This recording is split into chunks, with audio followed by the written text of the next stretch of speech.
It was perhaps a casual remark from a Swami of Shivananda Ashram, Tapovan Rishikesh, which triggered the beginning of Ammukar. He was fond of Mohan. He said Mohan's eyes have Shiva's power in them, and also predicted Mohan's growth in the spiritual field and his following throughout the world. This was something incomprehensible at that stage of his development. The Swami asked Mohan if his success in the commercial field gave him long-lasting satisfaction. No, it waned out after some time. He said, serve the children of Mother Earth with no expectations of any reward. That will give you satisfaction and lasting peace. Those were the days after Ammu left this world. Her sudden departure literally knocked down those who were closest to her. Life would never be the same again for them. The first thing Mohan did after completion of the rituals was to rush to Rishikesh in the Himalayas. He stayed with Mada Vanamali, who was a mother to him, in her ashram in Tapovan. He used to visit the Swami in the Shivan's ashram frequently. They used to spend time together on the bank of river Ganga. Swami had high esteem for Ammu. He mentioned it was a great regret for him that he could never meet Ammu in her life. The seed was sown. It took a couple of years to sprout.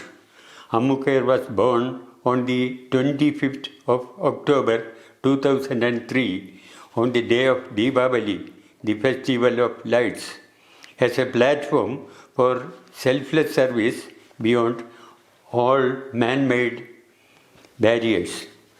The aim was to help the helpless poor, the children, the old, the destitute women, the ailing, and the abandoned, to bring up poor children and to develop them to become purposeful citizens, to give vocational training to abandoned women and empower them to stand on their own feet, to help the children of Mother Earth, plants, trees, animals, and other living beings, to respect the nature and never to harm it. Most of Mohan's friends and relations were against this venture, which they thought will be difficult to sustain and will soon have a natural death.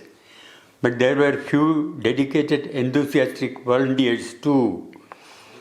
To mention a couple of names, Miss Bindu Shaju of Woodgaon, she is no more, could arrange within a few weeks distribution of blankets to the unprotected poor who slept in the open in the freezing cold weather in Delhi.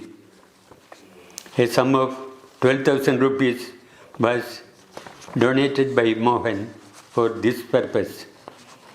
As a teacher, Bindu also arranged a painting competition for school children of Delhi, in which some 300 students took part.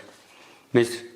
Anand Nair of Dubai was another enthusiast who, under the banner of ACT Foundation, arranged within months blood donation camps and assistance to victims of natural disasters in many parts of the world, etc.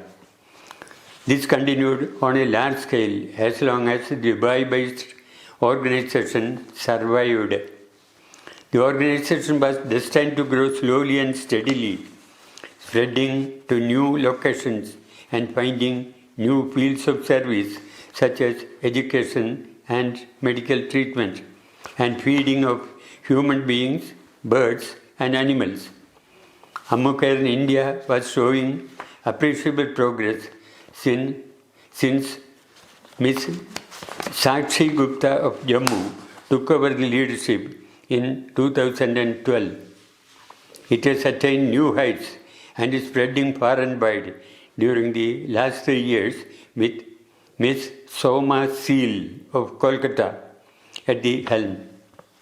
ACT Foundation, under the able leadership of Miss Devi Mohan, is spreading its charitable activities on an ever-increasing scale in all continents and in many countries all over the world.